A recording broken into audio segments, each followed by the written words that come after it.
Olá, amigos da Editora Atualizar, de volta com o nosso curso de Regimento Interno, de volta com o órgão especial do TJ, o artigo 33 do Regimento Interno. Já vimos as questões mais prováveis, tá? As questões mais importantes, né? Quais são as autoridades julgadas pelo Tribunal de Justiça, pelo órgão especial do TJ, no crime comum, no crime de responsabilidade, as alíneas A, a linha B do inciso 1º. Vimos a questão, né, do controle de constitucionalidade, a competência do órgão especial para processar e julgar originariamente ações diretas de inconstitucionalidade, ações declaratórias de constitucionalidade, quando o foco, quando for frente à Constituição do Estado e os incidentes de inconstitucionalidade de uma maneira geral, seja uma questão referente à Constituição do Estado, seja uma questão referente à Constituição da República. Vimos também, né, mandado de injunção e também mandado de segurança. São os pontos mais importantes, tá? Dos vídeos passados. É a tendência de cobrança por parte do examinador. Só que a gente não pode deixar também de analisar o restante do artigo 33. Então vejam só o inciso 3º, tá? Aliás, desculpe, né? O inciso 2º do artigo 33 do Regimento Interno, tá? É uma competência do órgão especial do TJMG. Inciso 2º. Decidir dúvida de competência entre tribunais estaduais, câmaras de uniformização de jurisprudência, câmaras cíveis e criminais de competência distinta ou seus desembargadores, bem como conflitos de atribuições entre desembargadores e autoridades judiciárias ou administrativas, salvas que surgirem entre autoridades estaduais da União, do Distrito Federal ou de outro estado, tá? Entre autoridades estaduais, né, e autoridades da União, do Distrito Federal ou de outro estado. A gente vai ver daqui a pouquinho, isso vai ser uma competência do STJ. O importante aqui, ó, é nós segmentarmos as situações previstas no inciso 2º do artigo 33, tá? O que temos primeiramente? Vejam só, dúvida, um conflito de competência, uma dúvida de competência entre tribunais estaduais. Ora, eu estou falando de uma dúvida de competência, então, entre o TJMG e o TJMMG.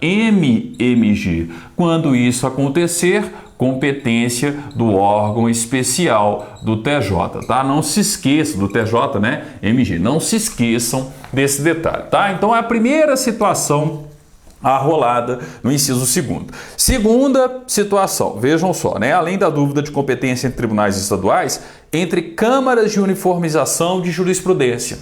Então, por exemplo, tá? Eu tenho uma dúvida de competência agora entre a primeira câmara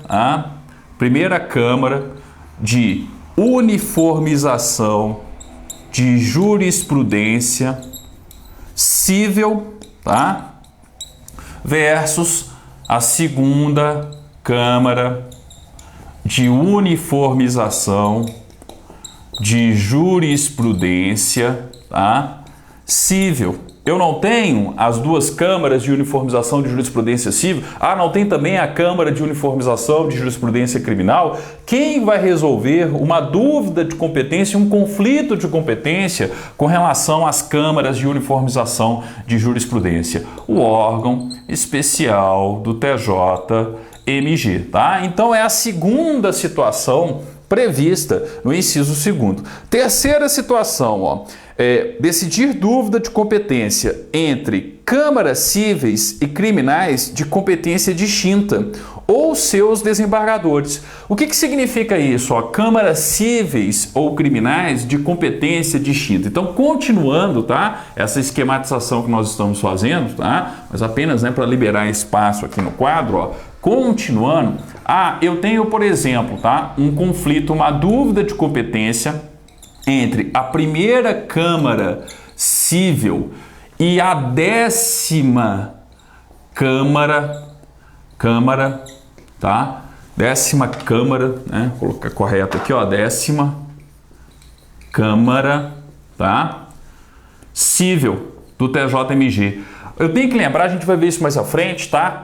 Da primeira até a 8ª Câmara Civil, nós temos uma determinada competência civil. Por exemplo, processos que envolvem infância e juventude só podem ser julgados da primeira até a oitava Câmara Civil, tá? Processos que envolvem o Estado, o município, o poder público, só podem ser julgados da primeira até a oitava Câmara Civil. A gente vai ver isso mais à frente na competência das câmaras, tá? Então existe uma divisão no TJMG de competência civil entre as próprias câmaras cíveis. A primeira até a oitava fica com um determinado tipo de competência civil, tá? E da nona até a 18ª nós temos o resíduo, né? Eu tenho uma competência residual, aquilo que não for competência, né?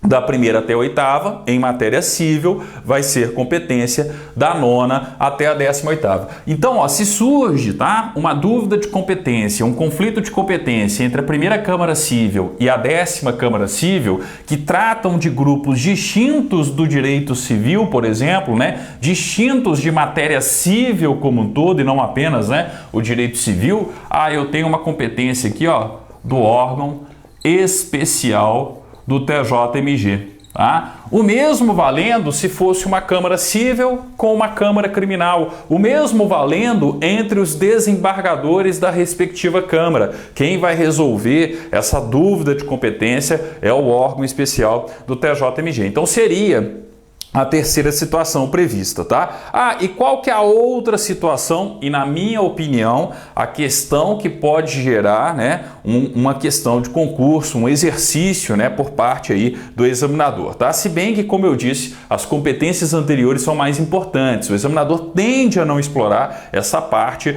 do órgão especial. Mas fiquem atentos ao seguinte, bem como conflito de atribuições entre desembargadores e autoridades judiciárias ou administrativas dentro do Estado, no âmbito de Minas Gerais, por causa da ressalva, salvos que surgirem entre autoridades estaduais e da União, do Distrito Federal ou de outro estado, tá? Então, o que eu tenho que lembrar na quarta e última situação aqui, que na minha opinião é o que tende a ser cobrado, se é que o examinador vai cobrar isso. Eu estou falando agora de conflitos de atribuições. E aí eu tenho que lembrar o seguinte, se o conflito de atribuições, ele não extrapola as divisas do Estado de Minas Gerais, então, por exemplo, foi uma autoridade judiciária mineira, versus uma autoridade administrativa também mineira, quem que vai resolver esse conflito de atribuição? Ora, a competência é do órgão especial do TJMG, tá? O cuidado que vocês precisam ter aqui, é justamente com a ressalva. Vejam só a ressalva, tá? Então, inciso 2º, né? A ressalva no finalzinho do inciso 2º. Salvo os que surgirem entre autoridades estaduais e da União, do Distrito Federal ou de outro estado. Então, por exemplo, né, se eu tenho agora um conflito de atribuição dessa mesma autoridade aqui, judiciária mineira, mas com uma autoridade administrativa da União, que está lá em Brasília, por exemplo, quem que vai resolver esse conflito de atribuição aqui, Não vai ser mais o órgão especial do TJ, tá? Esse conflito de atribuição vai ser uma competência do STJ. Tá lá no artigo 105, inciso 1º, a linha G da Constituição, tá? E da mesma forma, né, eu já tinha comentado isso com vocês anteriormente, lá na competência do primeiro vice-presidente. Quem que vai relatar toda essa competência prevista no inciso 2º? E, sobretudo, tá, os conflitos de atribuição nos processos de competência do órgão especial, o primeiro vice-presidente. A última competência jurisdicional do primeiro vice-presidente prevista no artigo 29 do Regimento Interno, tá? Então, falei do inciso 2º, o relator desses processos no órgão especial será o primeiro vice-presidente. E da mesma forma, vocês precisam tomar cuidado sempre com o conflito de atribuição e lembrar que se o conflito de atribuição é interno, não extrapola a divisa do Estado de Minas Gerais, órgão especial do TJMG, roupa suja se lava em casa. Agora, extrapolou, tá? É uma autoridade mineira com uma autoridade da União, com uma autoridade de um outro estado, com uma autoridade do Distrito Federal, aí eu tenho uma competência do STJ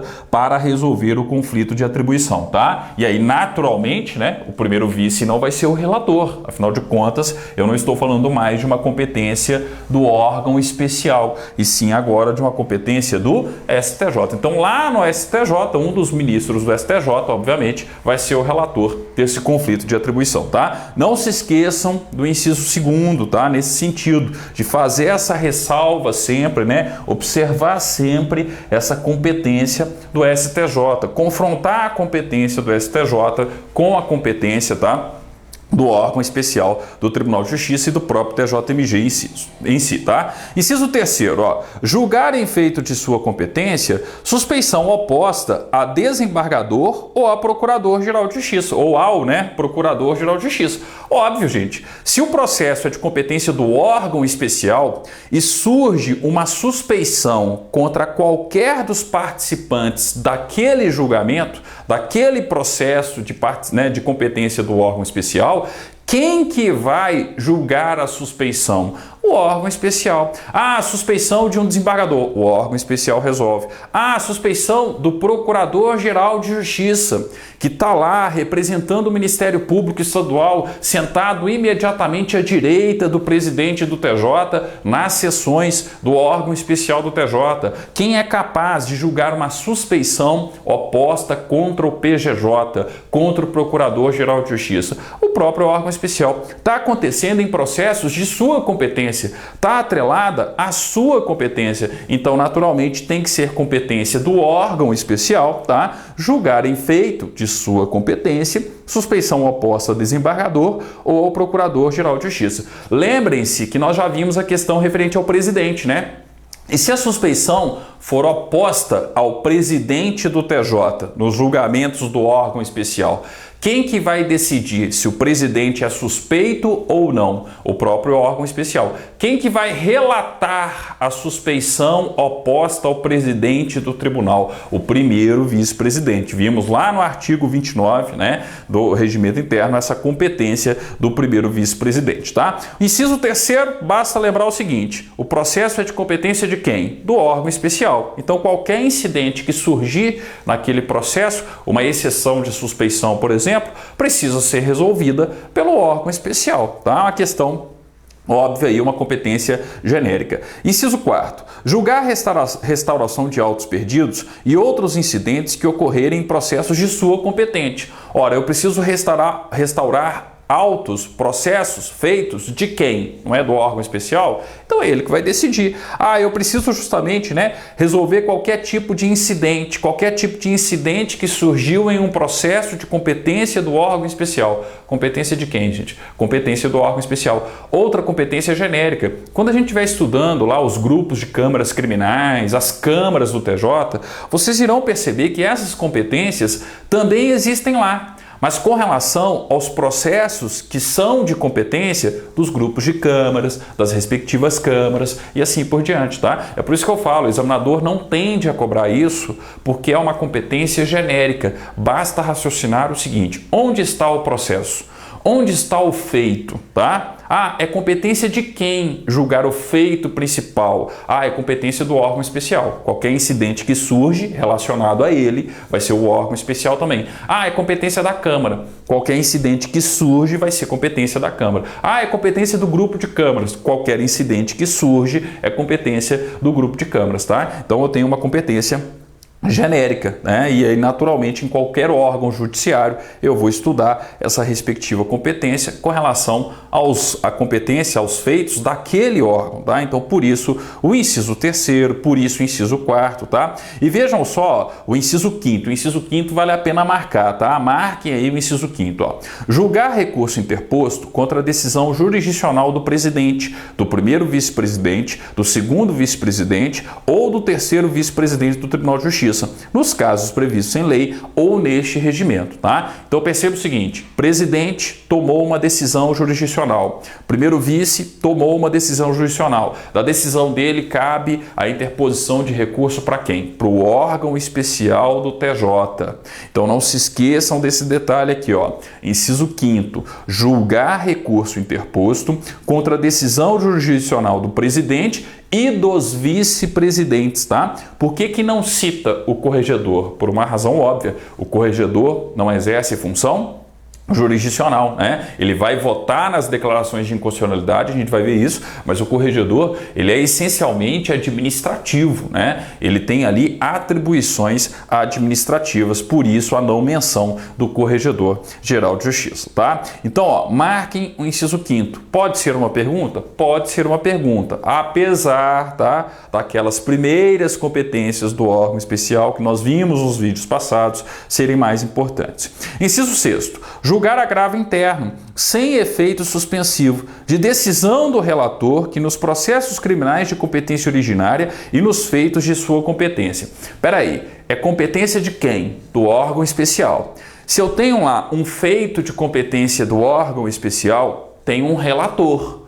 E o relator desse processo, desse feito, pode tomar determinadas decisões. Contra a decisão do relator, cabe agravo, o agravo interno, citado aqui, antigamente chamado de agravo regimental no próprio texto do regimento interno, tá? Então, ó, julgar agravo interno sem efeito suspensivo de decisão do relator que nos processos criminais de competência originária do órgão especial e nos feitos de sua competência. A. Decretar prisão preventiva. Então, o relator, tá? Em um processo de competência criminal originária do órgão especial, decretou prisão preventiva. Contra a decisão do relator, cabe agravo interno para quem? Para o órgão especial. B. Conceder ou denegar fiança ou arbitrá-la. A. Em um processo de competência criminal originária do órgão especial, o relator concedeu ou negou fiança, ou mesmo arbitrou o valor da fiança. Contra a decisão desse relator, cabe agravo interno que vai ser julgado por quem? Pelo órgão especial, por todos os desembargadores do órgão especial. C. Recusar produção de prova ou realização de diligência. O relator recusou a produção de uma determinada prova, a realização de uma determinada diligência. O processo é de competência de quem, gente? Do órgão especial. Se o relator está dentro do órgão especial tomando tais decisões, o agravo interno tem que ser competência de quem? Ora, do próprio órgão especial, tá? Aí o órgão especial vai confirmar ou não a decisão do relator. A linha D, decidir incidentes de execução, tá? Então o relator tomou uma determinada decisão com relação à execução, tá, do respectivo, né, do processo em si, do acordo em si, por exemplo. Quem que vai decidir a respeito, né, dessa decisão do relator que decidiu questões referentes a incidentes de execução? O órgão especial, tá? Então a competência é genérica também. Se eu tivesse um relator lá na Câmara, ia ser a Câmara. Se eu tivesse um relator no grupo de câmaras, o grupo de câmaras, tá? Outra competência genérica, mas como nós estamos falando de efeitos de competência do órgão especial, quem vai julgar o agravo interno contra a decisão do relator sempre vai ser o respectivo órgão especial, tá? Inciso 7º, executar acórdão, proferindo em causa de sua competência originária, executar acórdão proferido em causa de sua competência originária, delegando a juiz de direito a prática de ato ordinatório. Óbvio, se eu tenho um acórdão do órgão especial, ele precisa ser executado, tá? Muitas vezes eu preciso ter o cumprimento do acórdão, da decisão do órgão especial em uma comarca. Em uma comarca do interior, por exemplo. O que o órgão especial vai fazer? Vai delegar a prática de ato ordinatório ao juiz daquela comarca, para que se efetive a execução do acórdão, daquilo que foi decidido pelo órgão especial do TJ, tá? Outra competência genérica. Se eu tenho um acórdão da Câmara, quem que vai tomar essa providência? Essa providência, desculpe, né? A própria Câmara. Se eu tenho um acórdão de um grupo de câmaras, né? De um grupo de câmaras criminais, quem que vai tomar essa providência? O grupo de câmaras e assim por diante. E eu sempre vou poder ter essa delegação a juiz de direito para a prática de ato ordinatório, tá? Inciso 9. Julgar agravo interno contra a decisão do presidente que deferir pedido de suspensão de execução de liminar ou de sentença proferida em mandado de segurança. Aqui eu tenho que lembrar o seguinte, nós já vimos que quando o relator toma uma decisão em feitos de competência do órgão especial, cabe recurso para o órgão especial. Qual que é o recurso? Um agravo interno. Só que aí a gente tem que lembrar lá da competência jurisdicional do presidente, que nós estudamos, né, anteriormente. O presidente, ele pode o quê, gente? Ele pode, né, deferir pedido de suspensão de execução de liminar em mandado ou de sentença proferida, né, em mandado de segurança. Nós vimos lá na competência jurisdicional do presidente, no artigo 27, se eu não me engano, do regimento interno. Contra essa decisão do presidente, cabe agravo interno. Basta pensar o seguinte, da mesma forma que cabe agravo interno contra a decisão do relator nos feitos, tá, do órgão especial, cabe agravo interno também contra a decisão do presidente, tá? Com relação à sua competência jurisdicional, citada aqui, no inciso 9, julgar agravo interno contra a decisão do presidente que deferir pedido de suspensão de execução de liminar ou de sentença proferida em mandado de segurança. O regimento foi redundante, porque ele já disse isso para a gente, lá no inciso 5º, mas de uma maneira genérica. Então eu posso entender o seguinte, o inciso 9 é um exemplo do inciso 5º, porque o inciso 5º coloca julgar recurso interposto contra a decisão jurisdicional do presidente. Exemplo de decisão jurisdicional do presidente, a decisão que defere pedido de suspensão de execução de liminar ou de sentença proferida em mandado de segurança. Então, naturalmente, cabe agravo interno, exemplificando o inciso 5º, tá? Então, eu posso entender claramente aí que o inciso 9 é um exemplo do próprio inciso 5º. Inciso 10, outro exemplo, julgar agravo interno contra a decisão do presidente que deferir ou indeferir pedidos de suspensão de execução de liminar ou de sentenças proferidas em ação civil pública, ação popular e ação cautelar movidas contra o poder público e seus agentes, bem como as decisões proferidas em pedidos de suspensão de execução de tutela antecipada deferidas às demais ações movidas contra o poder público e seus agentes, tá? O que o regimento está fazendo simplesmente, e ao meu ver, tá, de forma desnecessária, é exemplificar o inciso 5º. Tanto no inciso 9 quanto no inciso 10, nós temos decisões jurisdicionais do presidente do TJ. Se o presidente do TJ toma uma decisão jurisdicional, tá? E uma decisão, né, monocrática, afinal de contas eu estou falando de uma decisão dele, cabe recurso para quem? Cabe recurso para o órgão especial. Qual que é o nome do recurso aqui? Agravo interno. Então, agravo interno nas situações previstas no inciso 9, agravo interno nas situações previstas no inciso 10. Gente, é muito difícil o examinador explorar esse tipo de situação numa questão de regimento interno. Se ele for fazer uma cobrança aqui, a cobrança dele tende a ser uma cobrança genérica, abordando todos os cargos de direção. Por isso é muito mais importante lembrar do inciso 5º do que lembrar especificamente do disposto no inciso 9 e no inciso 10. Basta perceber que o 9 e 10 exemplificam o próprio inciso 5º do artigo 33 do regimento interno, tá? E o 11, para a gente finalizar, as competências jurisdicionais, tá, do órgão especial, deliberar sobre a inclusão de enunciados na súmula, bem como sua alteração ou cancelamento. Óbvio, né? Se eu tenho uma súmula ali referente ao julgamento do órgão especial, quem que vai decidir a respeito sobre inclusão de enunciado na súmula, bem como sua alteração ou cancelamento da respectiva súmula? Basta lembrar o seguinte: é de quem a competência? O feito, a decisão foi proferida por quem? Foi proferida pelo órgão especial. Então, naturalmente, tem que ser uma competência do órgão especial, tá? Com isso, a gente finaliza o órgão especial do TJMG, a competência jurisdicional. Volto a repetir, tá? O mais importante, a linha A, a linha B, a linha C, que trata das questões referentes a controle de constitucionalidade, tá? Depois, a linha D e E. Então, A até E, fundamental, porque nós estamos falando, né, de julgamento de autoridades por parte do órgão especial, controle de constitucionalidade, mandado de segurança e mandado de injunção. Isso sempre chamou a atenção de examinador. Pode ser, tá, numa eventual cobrança, o que não é provável, que o examinador vá para o inciso 2º e pergunte a respeito de conflito de competência, de dúvida de competência e, sobretudo, tá, com relação a conflito de atribuições.